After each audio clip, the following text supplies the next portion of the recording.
현재 어제 국감 이후로 윤석열 발언 후폭풍이 굉장히 거센 상황입니다. 특히 여러가지 망언도 하고 그리고 거만한 자세로 논란 위에 오르기도 했는데요. 중요한 것은 검찰총장은 장관의 부하가 아니다, 이런 얘기를 해서 그 후폭풍이 굉장히 거센 상황이죠. 이것은 추미애 법무부 장관이 세 차례 수사 지휘권을 발동한 데에 대해서 항명을 하려는 그런 의도나 마찬가지라고 보이고요. 이에 김용민 의원, 김종민 의원, 추미애 장관 등은 직접 이렇게 반박에 나서기도 하고 이러한 윤석열의 발언에 강력한 비판의 목소리를 내기도 했습니다. 검찰 내부에서도 윤석열을 비판하는 목소리가 나왔는데 진해원 검사가 대표적이죠. 중요한 것은 이 반민주 세력들이 뭔가 주장을 할 때는 저런 딱지를 안 붙이는데 왜 이렇게 친문 성향이다 이런 거를 민주개혁 성향 사람들한테 저렇게 딱지를 붙이는지 전 모르겠습니다. 네티즌들 또한 임명직이 선출직 권력에 도전하네, 법을 마음대로 해석하면 되나?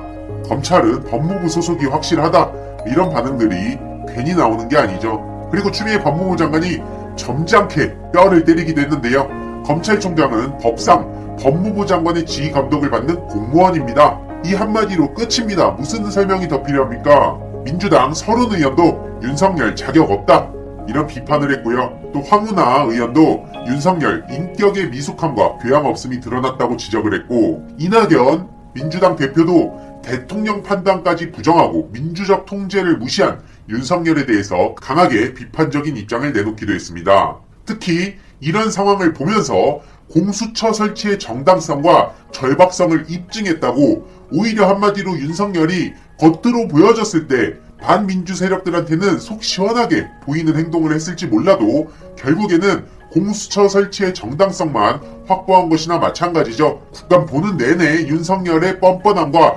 거들먹거리는 모습 때문에 울컥했다는 국민들도 굉장히 많은 상황이죠. 이런 상황에 주호영 원내대표 같은 경우엔 그만해라, 많이 묵었다, 이런 식으로 하면서 추미애 법무부 장관 사퇴를 촉구하기도 했는데요. 부하라는 윤석열, 박순철한테 들이받치는 수모를 겪었다고 하는데, 그렇게 따지면요, 이성윤 지검장한테 들이받치는 수모를 겪은 건 윤석열입니다. 왜 그런 건 빼놓습니까? 그리고 국민의힘 내부에서 청년들도 주호영 씨 비판 많이 하던데, 그렇게 따지면 주호영 씨도 사퇴해야 돼요. 제 말이 들립니까? 같은 의원들끼리도. 그리고 김종인 씨 비판의 목소리 굉장히 많이 나오는데 김종인 씨 사퇴 촉구도 한번 해보세요. 그러면 이준석 씨 같은 경우엔 윤석열 전략이 옳았다면서 추미애 장관 수세에 몰릴 것이라고 해석을 내놓기도 했는데 저는 단 1도 공감이 안 갑니다. 이에 최민희 전 의원은 공수처 시급하고 공수처 구성할 때 검사를 배제하고 검찰총장을 검찰청장으로 직제 개편하고 검사 재교육 대책이 시급하다는 이 모든 게 윤석열의 답변을 보고 그 이후에 나오는 목소리들입니다. 결국엔 지금 민주당에서도 공수처 26일까지 최후 통첩을 한 상황이죠. 계속 특검법을 내면서 시간을 끌려고 하지만 씨알도 안 먹히는 거고요. 이제 26일 3일밖에 안 남았습니다. 그때까지 추천 안 하면 공수처법 개정안을 민주당에서는 통과시킬 예정이고요. 이런 식으로 그리고 책상을 꽝 쳤다가 도대체 뭐하는 짓이냐? 중도층까지도 분노하게 만든 행동이죠.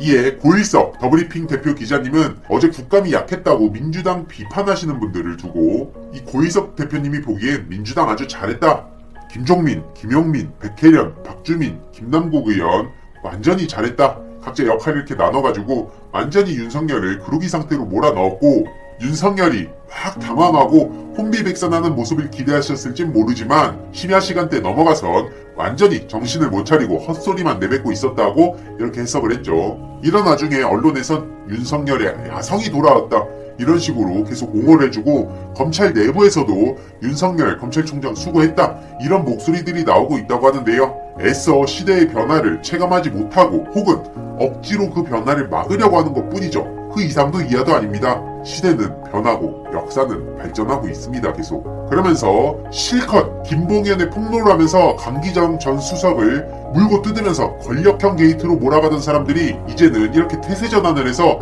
신뢰를 잃어가는 김봉현 카드, 이런 식으로 보도를 하고 있습니다. 이러니까 언론의 신뢰도가 팍팍 떨어지는 거 아닙니까? 계속 하십시오.